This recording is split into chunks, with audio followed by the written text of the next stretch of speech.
एकादशी आणि दुप्पट खाशी अशी आपल्याकडे म्हण आहे.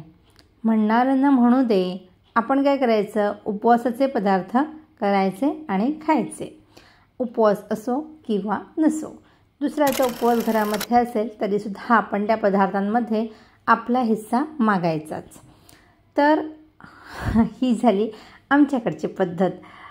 तर चला आता आपण आहे ना बटाट्याची अगदी साधी सोपी बॅचलर्स भाजी म्हणूया हवं तर उपवासाची बनवून घेऊया. त्यासाठी मी काय केलं, 3 बटाटे उकडून घेतले. उकडून छान उकडायचे आहेत बरं का, अर्धवट वगैरे उकडून घ्यायचे नाही आहेत. आणि सोलून घेतले. सोलून घेतल्यानंतर काय केलं, चिरत वगैरे बसले नाही ते, सरळ त्याचे स्मॅश करून घेतले. हातामध्ये बटाटा घेतला आणि असा दाबला तर तो छानपैकी स्मॅश झाला. मग काय करायचं, कढई घ्यायची, काहीही पॅन घ्यायचं, पातेलं घ्यायचं, जे काय असेल भगोनं घ्यायचं आणि गॅसवर ठेवायचं. त्यामध्ये तेल टाकायचं. तेल छान गरम झालं की जिरं टाकायचं, कढीपत्ता घ्यायचा तो टाकायचा आणि मिरची बारीक बारीक चिरून टाकायची. आता इथं तुम्ही म्हणाल की भरपूर मिरच्या गॅस, पण नाही, तसं नाही आहे ते. ह्या मिरच्या आहेत ना तिखटाला कमी आहेत, कोवळ्या होत्या, जरा मोठं होऊनच नाही दिलं त्यांना, सो तिखटाला कमी आहेत म्हणून जरा बऱ्यापैकी घेतल्या, कारण बटाटा गोडच असतो. तर आता इथं मी छान कोथिंबीर पण टाकली. काही जणांकडे कोथिंबीर उपवासाला वगैरे नाही खात, नाही चालत त्यांना, तर त्यांनी स्किप करून टाकायची. चवीनुसार मीठ टाकलं. मसाला तयार झाला. त्यामध्ये स्मॅश केलेला बटाटा टाकला आणि छान व्यवस्थित ढवळून घ्यायचं.